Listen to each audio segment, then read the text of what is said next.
Occasion ఏదైనా, location ఎక్కడైనా తెలుగువారి వేడుక అంటే ఆలివ్ మిఠాయి ఉండాల్సిందే. నమస్తే. నేను విజయ్. మేజర్ గారు పర్టిక్యులర్‌గా ఈ ఆపరేషన్ ఎలా జరిగింది? ఈ మిసైల్స్‌ని ఫైటర్ జెట్స్ ద్వారా లాంచ్ చేయడం జరిగిందా? లేదంటే మన భూభాగం నుంచి ప్రయోగించడం జరిగిందా? ఇప్పుడు దీనికి సంబంధించి మనకి Indian army ministry of defence విడుదల చేసినటువంటి సమాచారం ప్రకారం ఎలా చేశాము అనేటువంటిది వాళ్ళు ఇంకా రివీల్ చేయలేదండి. ఇప్పుడు 10:00 జరుగుతున్నటువంటి మీటింగ్‌లో అప్డేట్స్ అనేటువంటివి మనకొస్తాయి. అయితే ఇక్కడ 2 పాసిబిలిటీస్ కనిపిస్తున్నాయండి. ఏంటి అంటే ఎయిర్ క్రాఫ్ట్స్ అనేటువంటివి గాల్లో లేచి ఆ ఎయిర్ క్రాఫ్ట్స్ ద్వారా ఒక కథనం ఏంటి అంటే మనకి రాఫెల్ విమానం ద్వారా వీటిని లాంచ్ చేశారు. ఫ్రెంచ్ మిసైల్స్ వాడారు అని చెప్పేసి ఒకటి వినిపిస్తుంది. మరొకటి ఏంటి అంటే మన దగ్గర ఉన్నటువంటి పినాకా మిసైల్స్ వాడారు అని చెప్పేసి. అది Indian army yet to confirm that and we have the capabilities of doing both అండి. We have the capabilities of doing both. మనకు ఉన్నటువంటి అవసరాన్ని బట్టి ఆ యొక్క టార్గెట్ బట్టి లక్ష్యాన్ని ఎలా ఛేదించాలన్నది ఇండియన్ ఆర్మీ ఆపరేషన్స్ అనేటువంటి వాళ్ళు కండక్ట్ చేసినప్పుడు వాళ్ళు ప్లాన్ చేస్తారు. దీని గురించినటువంటి ఇంకా సమాచారం అధికారికంగా వెలువడవలసి ఉంది. బట్ మై ఎక్స్‌పెక్టేషన్ ఈస్ రాఫెల్‌ని వాడి ఉండొచ్చు.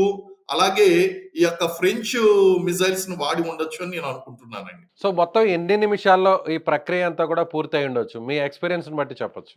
ఇది ఎక్కువ టైం తీసుకోదండి. ఈవెన్ సార్టీస్ ఫిజికల్‌గా వెళ్ళాలన్నా, వెనక్కి రావాలన్నా సరే జస్ట్ కపుల్ ఆఫ్ మినిట్స్‌లో కంప్లీట్ చేయాలండి. హాఫ్ అన్ అవర్, 20 మినిట్స్ లేదా 10 మినిట్స్ ఇలా జరుగుతూ ఉంటాయి. లేకపోతే మనం ఇండియన్ బోర్డర్‌లోనే ఈ ఫ్లైట్స్‌ని లేపి దాన్ని గనక మనం వదలాలి అంటే గనక దానికి ఇంక అవసరం లేదు. ఓన్లీ మిసైల్స్ మాత్రమే వెళ్తాయండి. ఆ మిసైల్స్‌ని ట్రాక్ చేయలేకపోతే అవి లక్ష్యాన్ని ఛేదించేస్తాయి. కాబట్టి ఈ ఆపరేషన్స్ అన్నీ కూడా కపుల్ ఆఫ్ మినిట్స్‌లో జరిగిపోతుందండి. ఎగ్జాక్ట్ స్ట్రైక్ అంటే సెకండ్స్‌లో జరుగుతదండి. ఎగ్జాక్ట్ స్ట్రైక్ అయితే గనక సెకండ్స్‌లో జరుగుతుంది. మొత్తం ఆపరేషన్స్ ఒక couple of minutes like 10 minutes, 20 minutes, half an hour ఈ లోపలనే జరిగిపోయి. ఎందుకంటే రియాక్షన్ టైమ్ ఇవ్వమండి వాళ్ళకి. రియాక్షన్ టైమ్ ఇవ్వకుండా చేస్తారు. అది. సో, ఇప్పుడు ప్రధాన ఉగ్రవాద సంస్థ కార్యాలయాల మీద అటాక్ చేశారంటున్నారు. 9 చోట్ల అటాక్ చేశారు. సో, 9తో అవునండి. పాటు ఇంకా కూడా కొన్నేమన్నా టార్గెట్ లిస్ట్‌లో ఉన్నాయనుకోవచ్చా? లేదంటే మెయిన్ టార్గెట్స్‌ని రీచ్ అయిపోయామనుకోవచ్చా? లేదండి. అది మనం ఇంకా అనుకోవడానికి వీల్లేదని కారణం ఏంటి అంటే, ఇప్పుడు మనకి లక్ష్యాన్ని చేరుకున్నామా లేదా అనేటువంటిది ఫస్ట్ కన్ఫర్మేషన్ కావాలి. టాప్ మోస్ట్ లీడర్స్ అనేటువంటి వాళ్ళు వచ్చారా లేదని. ఒకవేళ గనక వాళ్ళు దొరకకపోతే ఫర్దర్ టార్గెట్స్ అనేటువంటివి ఉంటాయి. మేబీ ఇది ఫేజ్ 1 ఆపరేషన్ కావచ్చు. ఫేజ్ 2, ఫేజ్ 3లు కూడా ఉండొచ్చు. ఇవన్నీ కూడా స్టెప్ బై స్టెప్ రియాక్షన్ బట్టి ఉంటుందండి.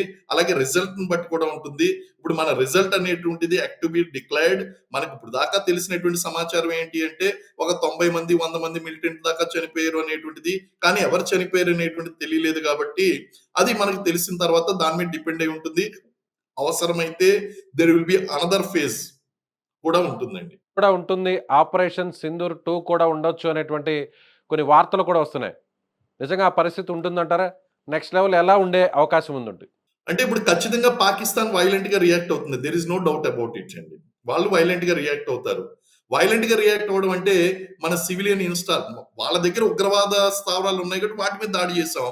మన దగ్గర లేవు. ఇంకా సివిల్ పౌరుల యొక్క ఇళ్ల మీద, వాళ్ళ మీద దాడి చేయాలి. అదే గనుక జరిగితే మనం దానికి బుద్ధి చెప్పాలండి. అప్పుడు మళ్ళీ ఫేజ్ 2 అనేటువంటిది ఉంటుంది. ఈ ఆపరేషన్స్ లెవెల్స్ అనేటువంటివి మారి ఈవెన్ వార్‌గా కూడా క్రియేట్ అయ్యేటువంటి అవకాశం ఉంటుంది. అందు గురించి నిన్న రాత్రి ప్రధాని జాతిని ఉద్దేశించి ఆయన కొన్ని ఏరియాస్ మనకు చెప్పారు. ఆ ఏరియాస్‌లో ఈ యొక్క మాక్ డ్రిల్స్ అనేటువంటివి మీరు ప్రాక్టీస్ చేయండి అని చెప్పడానికి గల కారణం ఏంటి అంటే there will be series of action and reaction అనేటువంటిది ఉంటుందండి. ఖచ్చితంగా ఇది కంటిన్యూ అవుతుందండి. సినారియో నాకు తెలిసి నెక్స్ట్ 2 మంత్స్ ఇంకా ఎక్కువ కూడా కంటిన్యూ అవ్వచ్చు. This scenario will continue for next couple of months అండి. సో, పాకిస్తాన్ ముఖ్యంగా ఖచ్చితంగా దీనికి ప్రతీకార చర్య కూడా ఉంటుంది అని అంటున్నారు. అంటే అది ఎలా ఉండే ఛాన్స్ ఉంటుంది? మీ మీ ఎక్స్‌పెక్టేషన్ ప్రకారం ఎలాంటి రియాక్షన్ ఉంటుంది పాకిస్తాన్ నుంచి, పాకిస్తాన్ ఆర్మీ నుంచి? నంబర్ 1 ఆల్రెడీ స్టార్ట్ చేసేసిందండి. Number 1 already hmm. స్టార్ట్ చేసేసింది. ఏంటా నంబర్ 1 అంటే మనకి ఆ బోర్డర్ డిస్ట్రిక్ట్స్ ఏదైతే ఉన్నాయో కాశ్మీర్‌లో లైన్ ఆఫ్ కంట్రోల్ ఏదైతే ఉందో అక్కడ విచ్చలవిడిగా కాల్పులు జరుపుతుంది. అలాగే పౌర గ్రామాలు ఏదైతే ఉన్నాయో ఆ గ్రామాల మీద దాడులనేటువంటివి జరుగుతున్నాయండి. ఆ గ్రామాల మీద. సో, అది నంబర్ 1. నంబర్ 2 వచ్చి ఇక్కడ ఉన్నటువంటి కొన్ని ఇంపార్టెంట్ బోర్డర్ ఏరియాస్‌లో గాని, ఏదన్నా ఉన్నటువంటి వాటి మీద దాడి చేయడం అండి. డైరెక్ట్‌గా వాళ్ళు ఎయిర్ స్ట్రైక్ గాని, మిసైల్ స్ట్రైక్ గాని ఏదోకటి చేయడం. మూడోది ఉగ్రవాద దాడులు.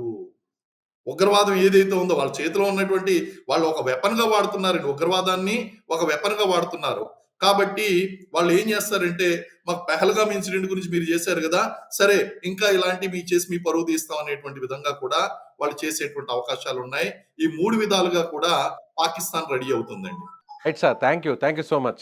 సో ఇది thank you sir. Retired thank you very army much. Officer major Srinivasarao గారు చెప్తున్నట్టుగా 100% అంటే 100కి 100% టార్గెట్‌ని రీచ్ అయ్యాం. అయితే నెక్స్ట్ లెవెల్‌లో కూడా ఇది మరింత ముందుకు వెళ్ళే అవకాశం ఉంది. అయితే పాకిస్తాన్ రియాక్షన్ బట్టి భారత్ ఎలా స్పందిస్తుందో కూడా చూడాలి. అయితే ఇప్పటికిప్పుడు ఇది క్లోజ్ కాదు. రాబోయేటువంటి 2, 3 నెలల వరకు ఇలాంటి ప్రతీకార చర్యలు భారత్ వైపు నుంచి చాలా స్పష్టంగా ఉంటాయని ఆయన చెప్తున్నారు.